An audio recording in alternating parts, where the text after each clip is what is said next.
Krishna, everyone. Hare Krishna. So we are in the, what's this room called? Party room. The party room. We're in the party room. You can see, you can hang out and have a party here. We're having a Bhagavatam party. So, Canto 4, Chapter 24, Text 68. Om Namo Bhagavate Vasudevaya. Om Namo Bhagavate Vasudevaya. Om Namo Bhagavate Vasudevaya. Text 68. My dear Lord, all actually learned persons know you as the Supreme Brahman and the Supersoul. Although the entire universe is afraid of Lord Rudra, who ultimately annihilates everything, for the learned devotees you are the fearless destination of all. For the purpose of creation, maintenance and annihilation of this cosmic manifestation, there are three lords, Brahma, Vishnu and Shiva, Maheshwara. The material body is finished at the time of annihilation. Both the universal body and the small unit, the individual living entity's body, are susceptible to annihilation at the ultimate end. However, the devotees do not fear the annihilation of the body, for they are confident that after the annihilation, they will go back to Godhead. Diyaktva deham puna janma naiti mameti eso Arjuna. Yeah, it's a good barometer, I guess, for how much we're progressing, if to the extent that we're fearful of what's going to happen to me when I die. Because it says here that the devotees, they're not fearful and they have a sense of confidence. Not like confidence because, yeah, of course I'm such and such a devotee and I'm going to go back or whatever, but you know, like when you're in a relationship and you feel secure and sheltered. So some people, it's like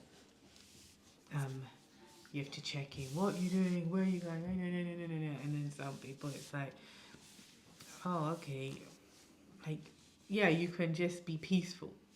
So in the same way, it's like a relationship with Krishna to an extent through sadhana and just practical practice of it, that you feel I feel, you know, that fear goes, I'm going to God, or whatever. I feel connected, I feel sheltered, I feel safe and secure.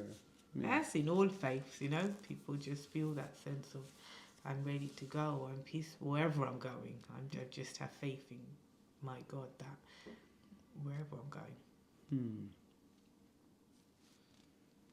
Nice, yeah, the development of faith coming to the point where, we're not afraid of the annihilation of the body. And this is certainly a big fear, you know. Yeah. Like, you know, what that means practically, you know, when I'm thinking of it is like someone, you know, especially the C word, cancer. You know, someone says, sir, you have cancer. And then it's like, and you know, rightly so. You know, I'm not trying to minimize anyone who gets freaked out by the fact that they're told they have whatever, diabetes, heart problems, cancer, blood problems, liver, whatever. The body starts to break down. But this is basically saying that you're not afraid of the annihilation of the body. But we are definitely challenged by that concept. And we're fearful of the fact it might come. We're fearful when it does come. And then after it's come, we're also fearful. So this is, very progressive. If one strictly follows the process of devotional service, he has no fear of death, for he is predestined to go back home, back to Godhead. The non-devotees are fearful of death because they have no guarantee of where they are going or of the type of body they are going to get in their next life. The word Rudrabhaya is significant in this verse because Rudra himself, Lord Shiva, is speaking of fear of Rudra. I was thinking, you were reading and I wanted to go, wait a minute, that says is afraid of Lord Rudra, but I thought this was Shiva speaking, and I was going to go back to see if maybe somehow, Parikshit Maharaj was speaking or someone else. This indicates that there are many Rudras, 11 Rudras, and the Rudra Lord Shiva, who is offering this prayer to the Supreme Personality of Godhead, is different from the other Rudras. Okay, interesting. Although he is as powerful as they are, the conclusion is that one Rudra is afraid of another Rudra because each and every one of them is engaged in the destruction of this cosmic manifestation. But for the devotee, everyone is afraid of Rudra, even Rudra himself. Did that sentence make sense to you? But for the devotee, basically, so devotee isn't afraid of Rudra. Everyone is afraid of Rudra. Even Rudra is afraid of himself, but a devotee is not afraid of Rudra. That's quite magnificent that Rudra is afraid of himself, but a devotee isn't afraid of Rudra. Reminds me of Prahlad and the Shringadev. A devotee is never afraid of Rudra because he is always secure, being protected by the lotus feet of the Lord. As Sri Krishna says in Bhagavad Gita 9:31, Kontaye pratijani hi name bhaktya pranashati. My dear Arjuna, you may declare it publicly that my pure devotee will not be vanquished under any circumstance. Very powerful statement. So, continuing on this point, we understand that Lord Krishna, or not Lord Shiva, Rudra, is speaking about his other aspects of himself. There are 11, Prabhupada says 11 Rudras. I think that's also discussed in the 8th canto. So like that. And also that Rudra is afraid of himself because he's just annihilating everything. But a devotee is so fixed up at the lotus feet of the Lord that he is not afraid even of Rudra. So like that. Krishna. Text 69. My dear sons of the king, just execute your occupational duty as kings with a pure heart. Just chant this prayer, fixing your mind on the lotus feet of the Lord. That will bring you all good fortune, for the Lord will be very much pleased with you. Purport. The prayers offered by Lord Shiva are very authoritative and significant. Simply by offering prayers to the Supreme Lord, one can become perfect, even though engaged in his occupational duty. The real purpose of life is to become a devotee of the Lord. It does not matter where one is situated, whether one is a Brahmana, Kshatriya, Vaishya, Shudra, American, Englishman, Indian, etc. One can execute devotional service anywhere and everywhere in the material existence simply by offering prayers unto the Supreme Personality of Godhead.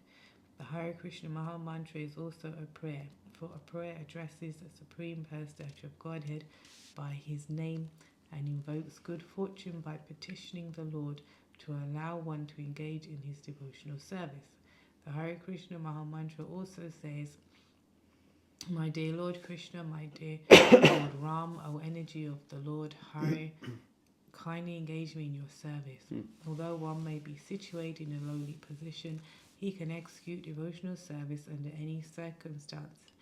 As stated, ahoitaki aparatihata.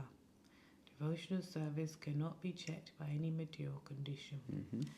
Lord Chaitanya Mahaprabhu also recommended this process, Jnane Prayasam Uda Pasya Namanta Eva, Jivanti Sanmukha Ritam Bhava Diya Vatam.